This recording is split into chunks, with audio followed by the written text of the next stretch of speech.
JEE advance और olympiad के preparation के लिए बहुत इम्पोर्टेंट और हेल्पफुल बुक है फिजिक्स बाय एस क्रोटोव। इस बुक का थर्ड चैप्टर है इलेक्ट्रिसिटी एंड मैग्नेटिज्म। उसका हम लोग फर्स्ट क्वेश्चन डिस्कस कर रहे हैं। A thin insulator rod is placed between two unlike point charges plus Q1 and minus Q2। How will the forces acting on the charges change. इस question में मेरे से बोला गया है कि दो चार्ज है प्लस Q1 और माइनस Q2। इस दोनों पे कुछ फोर्स लग रहा होगा इनिशियली। हम मान लेते कि ये प्लस Q1 चार्ज और ये माइनस Q2 और इस दोनों के बीच का डिस्टेंस मान लेते हैं हम कि R है। तो इस टाइम पे फोर्स लग रहा होगा Coulomb force F is equal to K Q1 Q2 upon R square.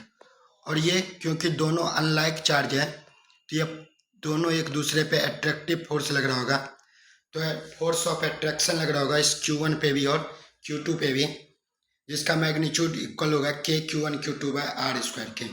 मेरे से क्वेश्चन में बोला गया है अगर इस दोनों चार्ज के बीच में हम एक थिन इंसुलेटर रड प्लेस्ड कर दें, इस प्लस Q1 और माइनस Q2 चार्ज के बीच में एक थिन इंसुलेटर रड प्लेस्ड कर दें, तो अब जो फोर्स लग रहा होगा इन चार्जेज पे उसमें क्या चेंज आएगा। तो हम Q1 चार्ज को लेके एक्सप्लेन कर रहे हैं कि Q1 चार्ज पे पहले फोर्स लग रहा होगा K Q1 Q2 by R square. अब जब हम इस दोनों चार्ज के बीच में एक इंसुलेटर रड प्लेस्ड कर देंगे तो इस पर क्या होगा, due to induction of charge एक चार्ज इंड्यूस्ड हो जाएगा इस रड के दोनों इंड पे। ये जो प्लस Q1 है उस के नियर इंड पे माइनस Q चार्ज इंड्यूस्ड हो जाएगा और जो माइनस Q2 चार्ज है उसके नियर इंड पे प्लस Q चार्ज इंड्यूस्ड हो जाएगा। अब हम देखते हैं कि अब ये जो चार्ज इंड्यूस्ड हो गया तो ये भी फोर्स लगाएगा इस Q1 पे। तो हम देखते हैं कि अब नेट फोर्स पहले के कंपेयर में ज़्यादा लग रहा है या कम लग रहा है। तो मान लेते हैं ये Q1 चार्ज और Q इंड्यूस्ड चार्ज के बीच का डिस्टेंस R1 है और इस Q1 चार्ज और इस पॉजिटिव Q इंड्यूस्ड चार्ज के बीच का डिस्टेंस R2 है।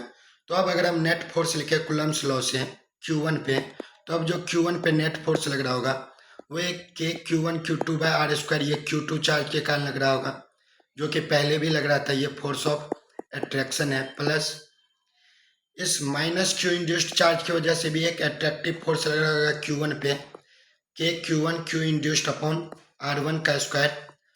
ये भी कैसा फोर्स होगा, फोर्स ऑफ अट्रैक्शन। और जो थर्ड चार्ज इंड्यूस्ड हुआ है प्लस Q, उसके वजह से भी फोर्स लग रहा होगा, जिस फोर्स का वैल्यू होगा K Q1 into Q induced upon R2 का स्क्वायर। ये फोर्स होगा repulsive force, force of repulsion. तो पहले Q1 पे सिर्फ एक फोर्स लग रहा था K Q1 Q2 by R square attractive force. अब इस Q1 चार्ज पे तीन फोर्स लग रहा है, एक Q2 के कारण, एक पॉजिटिव Q इंड्यूस्ड और एक निगेटिव Q इंड्यूस्ड के कारण। तो ये अगर हम कंपेयर करें पहले के फोर्स से तो ये वाला पार्ट तो K Q1 Q2 by R square और K Q1 Q2 by R square तो सेम ही है। जो चेंज आया है वो इस दोनों फोर्स के वजह से आया है। अभी इस दोनों फोर्स में हम कंपेयर करें कि कौन सा फोर्स ज़्यादा है कौन सा फोर्स छोटा है, तो हम यहाँ से क्लियर देख सकते हैं कि जो R1 का वैल्यू है वो small as compare to R2। तो अगर R2 का वैल्यू ज़्यादा है तो ये जो नेट वैल्यू आएगा K Q1 Q2 by R square का वो वैल्यू कम आएगा as compare to K Q1 Q2 by R1 के स्क्वायर का, ये वैल्यू ज़्यादा होगा। तो हम यहाँ से इजीली देख सकते हैं कि जो फोर्स ऑफ अट्रैक्शन का वैल्यू है वो ज़्यादा है फोर्स ऑफ रिपल्सन से। तो पहले जितना फोर्स ऑफ अट्रैक्शन लग रहा था उससे कुछ न कुछ वैल्यू फोर्स ऑफ अट्रैक्शन का ज़्यादा होगा। तो हम आराम से बोल सकते हैं कि जो फोर्स लग रहा होगा इस चार्ज पे उसका वैल्यू इंक्रीज कर जाएगा।